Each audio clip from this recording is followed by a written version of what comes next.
வீடியோவில் பட்ஜெட்டை பற்றி பார்க்கலாம். பட்ஜெட்டில் ஒவ்வொரு செக்மெண்ட்டுக்கு எவ்வளோ அவங்க ஸ்பெண்ட் பண்ணாங்க, அவங்க என்ன சொன்னாங்க அப்படின்லாம் பார்க்க போகிறதில்ல. ஏன்னா அதெல்லாம் ஒரு பிடிஎஃப்லேயே நீங்கள் படிச்சுக்கலாம்.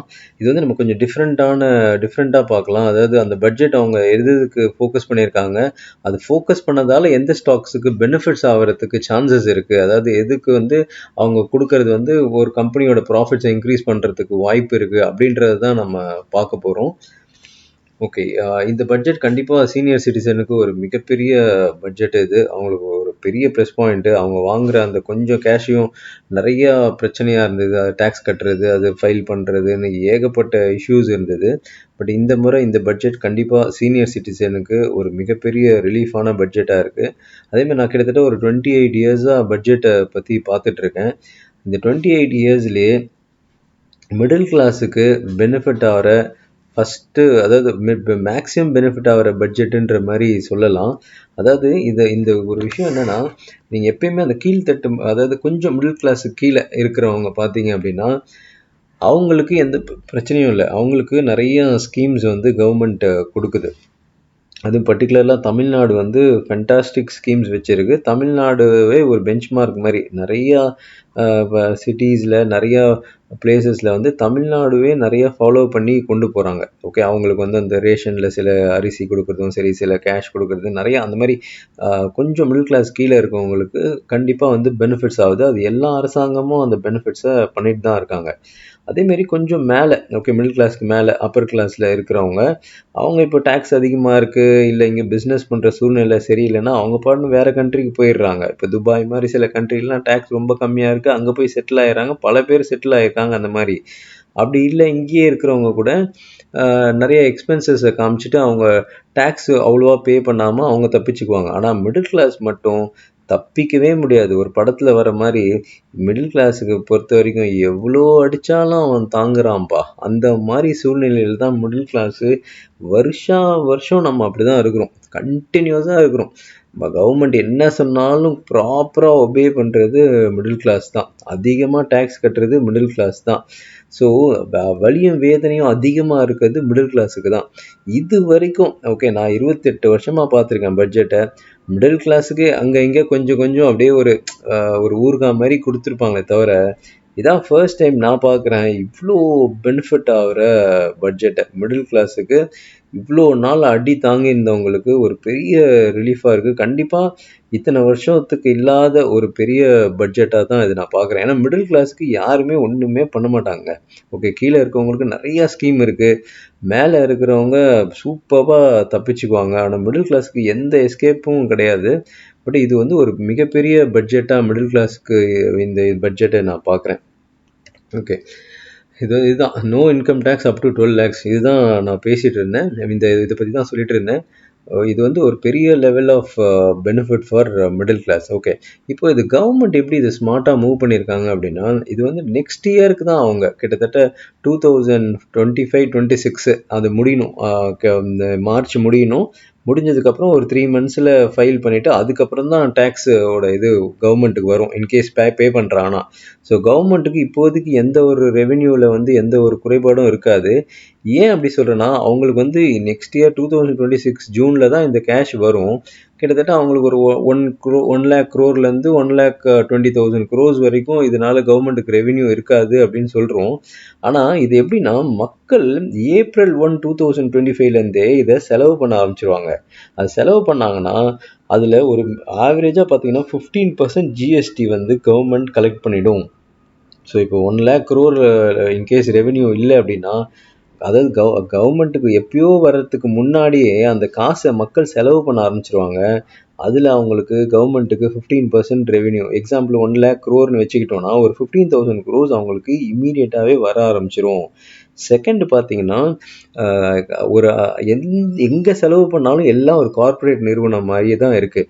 ஸோ அந்த கார்ப்பரேட் நிறுவனம் அது ப்ராஃபிட் பண்ணும்போது அந்த ப்ராஃபிட்லேருந்து ஒரு 25% கவர்மெண்ட் ஈஸியாக வந்து வாங்கிடுவாங்க. ஸோ இதில் வந்து அவங்களுக்கு கிட்டத்தட்ட ஒரு 40% எந்த பிரச்சனையும் இருக்காது. 60% கண்டிப்பாக பிரச்சனை இருக்கும். அது கூட ஜூன் 2026 தான் இருக்கும். ஆனால் அவங்களுக்கு ரெவென்யூ இப்போவே ஏப்ரல் ஃபர்ஸ்ட்லேருந்தே வர ஆரம்பிச்சிரும். எக்கனாமியும் நல்லா வந்து மணி சர்க்குலேஷன் இருக்கும், நல்லா டெவலப் ஆகும் அப்படின்ற ஒரு சூழ்நிலை கிரியேட் ஆகும். ஸோ இது வந்து கவர்மெண்ட் ஒரு ஸ்மார்ட்டான இந்த மூவ் பண்ணியிருக்காங்க. கண்டிப்பாக இது வந்து ஒரு major plus point for middle class தான். ஸோ இதில் இப்போ இந்த no income tax up to 12 lakhsனா இப்போ மக்களுக்கு ஒரு பெனிஃபிட்ஸ் கிடைக்குதுன்னா ஃபஸ்ட்டு அது எங்கெங்கெல்லாம் செலவு பண்ணுறதுக்கு சான்சஸ் இருக்குன்னா, ஃபஸ்ட்டு வந்து ஃபுட் ஆப்பில் தான் மக்கள் செலவு பண்ணுவாங்க. ஜொமேட்டோ, ஸ்விக்கி, அப்புறம் இந்த Jubilant food works, then United Spirits, Varun beverages, இந்த மாதிரி கம்பெனிக்கெலாம் இது வந்து கண்டிப்பாக ஒரு மிகப்பெரிய ப்ளஸ் பாயிண்ட்டாக இருக்கும்னு நான் நினைக்கிறேன். அதுக்கப்புறம் இந்துஸ்தான் யூனிலிவர், டாபர், நெஸ்டில், இந்த மாதிரி எஃப்எம்சிஜி கம்பெனிக்கும் இது பெட்டராக இருக்கும்னு நான் எதிர்பார்க்குறேன். Then Trent, Asian Paints, Voltas, Havells, இந்த மாதிரி கம்பெனிஸும் ஓகே ஹவுஸ் ஹோல்ட் திங்ஸ் என்னென்ன சில பெயிண்ட் பண்ணுறதோ இல்லை ஏசி வாங்குறதோ அந்த மாதிரி ஃபேன் வாங்குறதோ இந்த மாதிரி எலக்ட்ரிக்கல் இந்த ப்ராடக்ட்டுக்கும் ஒரு பெனிஃபிட்ஸ் இருக்கும் அப்படின்னு நான் எதிர்பார்க்குறேன். So no income tax up to 12 lakhsக்கு இந்த கம்பெனிலாம் பெனிஃபிட் ஆகிறதுக்கு நிறையா சான்சஸ் இருக்குது. தென் அதே மாதிரி இந்த கம்பெனிஸை நான் சொல்கிறது கண்டிப்பாக இது வந்து ஒரு பை செல் ரெக்கமெண்டேஷன் கிடையவே கிடையாது. இது ஃபஸ்ட்டு பார்ட்டில் கவர்மெண்ட் அனௌன்ஸ் பண்ணதில் எந்த கம்பெனிக்கெலாம் பாசிட்டிவ்னு சொல்கிறேன். செகண்ட் பார்ட்டில் கவர்மெண்ட் அனௌன்ஸ் பண்ணதில் எந்த கம்பெனிஸுக்கெலாம் நெகட்டிவ்ன்றதை பற்றி பேசுகிறேன். இதில் வந்து ஃபண்டமெண்டல்ஸோ டெக்னிக்கல்ஸோ எதை பற்றியுமே நான் பேசலை. இதில் ப்ரொமோட்டர் ஹோல்டிங் எவ்வளோ இருக்குன்றது கூட நான் ஃபுல்லாக பார்க்கல. பட் இது அனௌன்ஸ் பண்ணதுக்கு இதெல்லாம் பெனிஃபிட் ஆகிறதுக்கு சான்சஸ் இருக்குதுன்னு மட்டும்தான் நான் சொல்கிறேன். ஓகே, செகண்ட் வந்து no major announcement for tobacco. நார்மலாக பட்ஜெட்னாலே டொபாக்கோவுக்கு டேக்ஸை இன்க்ரீஸ் பண்ணுறது தான் இருக்கும். பட் இந்த பட்ஜெட்டில் அதை பற்றி எதுவுமே அனௌன்ஸ் பண்ணல. அதனால் கண்டிப்பாக positive for ITC, Godfrey Phillips and VST இண்டஸ்ட்ரீஸுக்கு இது ஒரு ப்ளஸ் பாயிண்ட்டாக இருக்கிறதுக்கு நிறைய சான்சஸ் இருக்குது. தென் மிஷன் ஃபார் காட்டன் ப்ரொடக்டிவிட்டியை இன்க்ரீஸ் பண்ணணுன்ற ஒரு சில ஸ்கீம்ஸ் இருக்குது. ஸோ அதில் பார்த்தீங்கன்னா Welspun, Nahar spinning, Indo Count, other textiles value chain companies கண்டிப்பாக இதில் வந்து பெனிஃபிட் ஆகும். தென் ஃபுட்வேருக்கும் அண்ட் லெதர் ப்ராடக்ட்ஸுக்கும் நிறையா ஸ்கீம்ஸ் அனௌன்ஸ் பண்ணியிருக்காங்க. அதில் வந்து Mirza International, Red Tape, Metro Brands, Campus Active, Liberty, இதெல்லாம் வந்து பாசிட்டிவாக இருக்கிறதுக்கு நிறைய சான்சஸ் இருக்குது. தென் டாய் செக்டருக்கும் ஃபோக்கஸ் இருக்குது. இதில் வந்து ஷாலி இன்ஜினியரிங், ஓகே பிளேக்கு பெனிஃபிட்டாக இருக்கிறதுக்கு நிறைய சான்சஸ் இருக்குது. அண்ட் ஃபுட் ப்ராசஸிங்க்கு வந்து ஒரு பெரிய சப்போர்ட் ஃபங்க்ஷன் கண்டினியூஸாக பண்ணிட்டு தான் இருக்காங்க. ஸோ அதுக்கு பார்த்தீங்கன்னா Gujarat Ambuja exports, Hindustan foods, DFM foods, Prataap ஸ்நாக்ஸுக்கு பெனிஃபிட் ஆகிறதுக்கு நிறைய சான்சஸ் இருக்குது. தென் மேக் இன் இண்டியா, இது வார்த்தையை நீங்கள் கேள்விப்பட்டிருப்பீங்க. இது வந்து மேனுஃபேக்சரிங்காக இது யூஸ் பண்ண வேர்டு. அதில் Dixon, PG Electroplast, Amber Enterprises, EPACK டியூரபிள்ஸுக்கு பெனிஃபிட் ஆகிறதுக்கு நிறைய சான்சஸ் இருக்குது. தென் கிளீன் டெக்கு, ஓகே, அதுவும் வந்து மேனுஃபேக்சரிங் பார்த்தீங்கன்னா Waaree energies, Premier Energies, Amara Raja, Exide, Suzlon, Inox wind, இதெல்லாம் பெனிஃபிட் ஆகிறதுக்கு நிறைய சான்சஸ் இருக்குது. Then broadband for government schools and public health centre, இதிலெல்லாம் வந்து ஒரு ப்ராட்பேண்ட் செட் பண்ணணும் அப்படின்ற ஒரு ஸ்கீம் அனௌன்ஸ் பண்ணியிருக்காங்க. அதில் வந்து ஜியோ, பாரதி ஏர்டெல், தேஜஸ் நெட்வொர்க், ஸ்டெர்லைட் டெக் பெனிஃபிட் ஆகிறதுக்கு நிறைய சான்சஸ் இருக்குது. தென் சோஷியல் செக்யூரிட்டி ஆன்லைன் பிளாட்ஃபார்ம், இது இந்த பட்ஜெட்லேயே எனக்கு ரொம்ப பிடிச்ச விஷயம் இந்த இடம்னு சொல்லலாம்.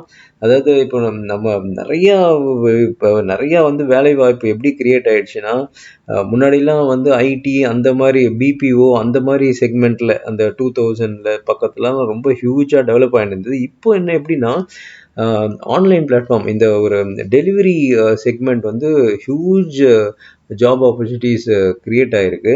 ஸோ அந்த டெலிவரி பண்ணுற எம்ப்ளாயீஸுக்கு ஏதாவது ஒரு ஆக்சிடெண்ட் ஆச்சுன்னா அந்த மாதிரி இருக்கிறதுக்கு full and full accident cover அது எல்லாமே கவர் பண்ணியிருக்காங்க இந்த சோஷியல் செக்யூரிட்டியில். இது கிட்டத்தட்ட 1,00,000 பேருக்கு பெனிஃபிட் ஆகுன்ற மாதிரி நான் எதிர்பார்க்குறேன். கண்டிப்பாக இது ஒரு வரவேற்கத்தக்க விஷயம்தான். ஏன்னா கவர்மெண்ட் அது இன்வால்வ் ஆகி இத்தனை பேர் பைக்கில் போகிறாங்க, அவங்களுக்கு ஏதாவது ஆச்சுன்னா எப்படி அது கொண்டு போகிறது, அவங்களால சமாளிக்க முடியுமா அப்படின்றத யோசித்து இதை பண்ணியிருக்காங்க.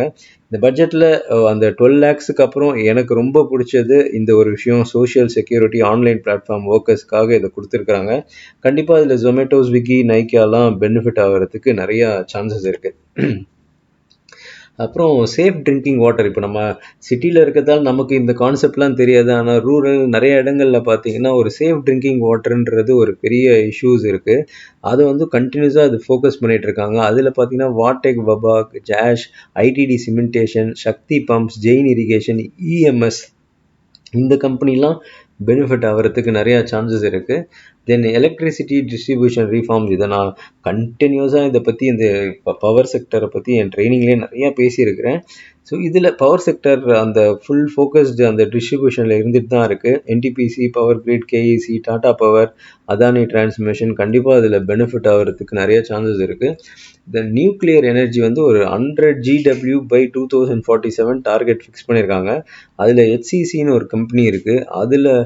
அதுக்கு வந்து இது பாசிட்டிவ்னு நான் எதிர்பார்க்குறேன். ஓகே, ஷிப் பில்டிங்கும் லாஸ்ட் ஒரு 4-5 இயர்ஸாக ஹியூஜ் இன்வெஸ்ட்மெண்ட்ஸ் அதில் இது பண்ணிட்டு இருக்காங்க. இப்போ இந்த இது கூட ஒரு 50 crore சம்திங் அலோகேட் ஆகிருக்குது இம்மீடியட்டாக. ஸோ அதில் வந்து ஜிஆர்எஸ்சி, எஸ்சிஐ, மசாகான், தென் கொச்சின் ஷிப்யார்ட்லாம் பெனிஃபிட் ஆகிறதுக்கு நிறைய சான்சஸ் இருக்குது. தென் ஏர் ட்ராவல் அஃபோர்டபுள், இந்த ஸ்கீம் எப்படின்னு பார்த்தீங்கன்னா இட்ஸ் நாட் லைக் ஒரு மேஜர் சிட்டியில் இருக்கவங்களுக்கு தெரியாது. இது டயர் 2லையும் ஏர்போர்ட் போகணும், அவங்களுக்கும் அந்த அக்சசிபிலிட்டி இருக்கணும் அப்படின்றது நிறையா ஃபோக்கஸ்டில் இருக்குது. ஸோ அதில் ஜிஎம்ஆரும் Adani enterprises, SpiceJet, InterGlobe aviations இதெல்லாம் பெனிஃபிட் ஆகிறதுக்கு நிறையா சான்சஸ் இருக்குது. ஜிஎம்ஆர் எக்ஸ்போர்ட்ஸ் கிடையாதுன்னு நினைக்கிறேன், அதை பார்த்துக்கோங்க. ஜிஎம்ஆர் ஏர்போர்ட்ஸ்னு வரும். ஓகே, மைனிங் செக்டார் ரீஃபார்ம்ஸ் வந்து ஜிஎம்டிசி, என்எம்டிசி, வேதாந்தா, இதுவும் ஒரு கண்டினியூஸ் ப்ராசஸில் இருக்குது. இந்த பட்ஜெட்லேயும் அந்த ஃபோக்கஸ் இருக்குது. ஸோ இந்த 3 கம்பெனிக்கு அது பாசிட்டிவாக இருக்கும். அதேமாதிரி ஒரு 50 டிஃப்ரெண்ட் பிளேஸை செலக்ட் பண்ணி அங்கே டூரிஸ்ட் ஸ்பாட்டை வந்து டெவலப் பண்ணுறதுக்காக சில ஃபண்ட்ஸு, சில பெனிஃபிட்ஸ்லாம் அலோகேட் பண்ணியிருக்காங்க.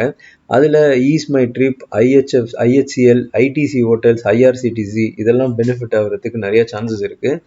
தென் மெடிக்கல் டூரிசம், அதாவது நம்ம நாட்டில் இல்லாமல் வெளிநாட்டில் இருக்கிறவங்க ஏதாவது மேஜர் சர்ஜரி, சில அந்த மாதிரி இம்பார்ட்டண்ட் சர்ஜரிஸ் அதெல்லாம் இங்கே நம்ம இந்தியா கொண்டு வந்து சில ப்ரைவேட் ஹாஸ்பிட்டல்ஸில் பார்க்குற மாதிரி சுச்சுவேஷன்ஸ் நிறையா க்ரியேட் ஆகிட்டே இருக்குது. இது வந்து ரொம்ப ஃபேமஸ் ஆகிட்டு இருக்கு இப்போ இந்தியாவில்.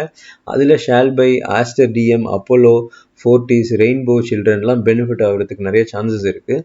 த நேஷ்னல் ஜியோஸ்பேட்டிக்கல் மிஷன், இது வந்து பார்த்திங்கன்னா நம்ம அந்த மேப் ரிலேட்டடாக வரும். இதுலேயும் பார்த்திங்கன்னா அந்த ஜெனசிஸ், மேப் மை இந்தியாலாம் பெனிஃபிட் ஆகிறதுக்கு நிறைய சான்சஸ் இருக்குது. தென் எக்ஸ்போர்ட் ப்ரொமோஷன் மிஷன் ஒன்று க்ரியேட் பண்ணியிருக்காங்க. அதில் வந்து இந்த எலக்ட்ரானிக்ஸ் மேனுஃபேக்சரிங் சர்வீஸ் ஸ்டாக்ஸ் கண்டிப்பாக பெனிஃபிட் ஆகும். ஃபார்மா ஸ்டாக்ஸும் பெனிஃபிட் ஆகும். இது வந்து நம்ம எக்ஸ்போர்ட்டை வந்து கொஞ்சம் இன்க்ரீஸ் பண்ணுறதுக்கு இது கண்டிப்பாக உறுதுணையாக இருக்கும்னு நம்புகிறேன். குளோபல் கேப்பபிலிட்டி சென்டர்ஸ் வந்து இதுவும் அப்படி தான், சிட்டியில் இருக்கவங்களுக்கு தெரியாது. டயர் 2ல் இந்த மாதிரி இடத்த கொண்டு வரணும் அப்படின்னு பார்க்குறாங்க. அதுக்கு embassy REIT, mind space REIT, DLF இதெல்லாம் பெனிஃபிட் ஆகிறதுக்கு நிறைய சான்சஸ் இருக்குது. தென் லைஃப் சேவிங் ட்ரக்ஸ் வந்து கிட்டத்தட்ட ஒரு 36 ட்ரக்ஸ் இருக்குது. அந்த 36 ட்ரக்ஸுக்கு அந்த பேசிக் கஸ்டம் டியூட்டியை கம்ப்ளீட்டாக ரிமூவ் பண்ணியிருக்காங்க. அது கண்டிப்பாக வந்து doctor Reddy, Cipla, Aurobindo pharma, sun ஃபார்மாவுக்கு பெனிஃபிட் ஆகிறதுக்கு நிறைய சான்சஸ் இருக்குது. தென் டொமஸ்டிக்ஸ் எம்ஆர்ஓ, இது வந்து ரயில்வேக்கு வந்து ஒரு மெயின்டெனன்ஸுன்ற மாதிரி நீங்கள் எடுத்துக்கலாம். அதுக்கு வந்து ரைட்ஸ், RITES ரைட்ஸுக்கு வந்து பெனிஃபிட் ஆகிறதுக்கு நிறைய சான்சஸ் இருக்குது. தென் இது வந்து அந்த ஒரு ஃபிஷ் ரிலேட்டட் மீட்டை வந்து ப்ரொமோட் பண்ணுறதுக்காக என்ன பண்ணியிருக்காங்கன்னா 15%லேருந்து 5% அந்த பேசிக் கஸ்டம் டியூட்டியை குறைச்சிருக்காங்க. அதனால இந்த முக்கா ப்ரோட்டீன், அதுக்கப்புறம் ஸ்ட்ரிம் ஸ்டாக்ஸ் எல்லாம் நிறையா இருக்குது நம்ம கண்ட்ரியில், அதெல்லாம் பெனிஃபிட் ஆகிறதுக்கு நிறைய சான்சஸ் இருக்குது. தென் சேட்டலைட்ஸுக்கு வந்து ஸ்பேர்ஸ் சப்ளை பண்ணுறவங்களுக்கு கம்ப்ளீட்டாக நோ ஜிஎஸ்டின்னு சொல்லியிருக்காங்க. அதனால் L and T, Sundaram Fasteners, Apollo Micro இதெல்லாம் பெனிஃபிட் ஆகிறதுக்கு நிறைய சான்சஸ் இருக்குது. இது வந்து ஒரு 25 வந்து நான் டீட்டெயிலாக கொடுத்துருக்கேன். பட் அது இல்லாமல் பார்த்தீங்கன்னா இந்த பல்சஸ் ப்ரொமோட் பண்ணுறாங்க. Then agri district programming, then harnessing of fisheries. அப்படின்னா என்னென்னா, அதாவது என்விரான்மெண்ட் ஸ்பாயில் ஆகாமல், நம்ம அந்த டெவலப்மெண்ட்டில் என்விரான்மெண்ட் ஸ்பாயில் ஆகாமல் என்னென்னலாம் பண்ண முடியும் அப்படின்றதுக்காக அதுக்கும் சில ஸ்கீம்ஸ் இருக்குது. தென் அப்ஸ்கில் இன் ஏஐ டெவலப்மெண்ட்டுக்கு சில விஷயம் பண்ணியிருக்காங்க. எம்எஸ்எம்இக்கு கண்டிப்பாக ஸ்டார்ட் அப்ஸுக்கு பெனிஃபிட்ஸ் இருக்குது. Then children and mother health and நியூட்ரிஷனுக்கு தனி ஃபோக்கஸ் பண்ணியிருக்காங்க. தென் ரீஜனல் லாங்குவேஜஸில் எஜுகேஷனல் படிக்கிறதுக்கு அதுக்கு சில ஃபோக்கஸ், அதில் சில கம்பெனிஸ் கண்டிப்பாக பெனிஃபிட் ஆகும். அஃபோர்டபுள் ஹவுசிங்கில் அந்த ஃபினான்ஸில் ரொம்ப கம்மியான ஒரு இன்ட்ரெஸ்ட் கிடைக்கிற மாதிரி சில சுச்சுவேஷன்ஸ் க்ரியேட் பண்ணியிருக்காங்க. தென் ஈவிக்கும் மொபைல் பேட்டரிஸு மேனுஃபேக்சரிங் கம்பெனிஸுக்கு நிறைய பெனிஃபிட்ஸை கொடுத்துருக்காங்க. ஸோ ஆஸ் ஆஃப் நோ நம்ம வந்து 25 ரொம்ப டீட்டெயிலாக பார்த்தோம். அது இல்லாமல் இன்னொரு 9வும் டிஃப்ரெண்ட் இடத்துல பெனிஃபிட்ஸ் ஆகுற மாதிரி இந்த பட்ஜெட் இருக்குது. இது வரைக்கும் நம்ம பார்த்தது எல்லாமே பெனிஃபிட்ஸு மட்டும்தான் நம்ம பார்த்தோம். ஸோ பார்ட் 2ல் இதுவே பெரிய வீடியோ ஆனதால் தான் பார்ட் 2 பண்ண வேண்டியதாகிடுச்சு. பார்ட் 2ல் நெகட்டிவ், ஓகே, இந்த பட்ஜெட்டில் அனௌன்ஸ்மெண்ட் பண்ணதில் எந்தெந்த கம்பெனிஸுக்கு, எந்தெந்த மாதிரி செக்டர்ஸுக்கு நெகட்டிவ் ஆகிறதுக்கு சான்சஸ் இருக்குது அப்படின்றத நம்ம பார்க்கலாம். Thank you so much. திரும்ப இன்னொரு வீடியோவில் உங்களை சந்திக்கிறேன்.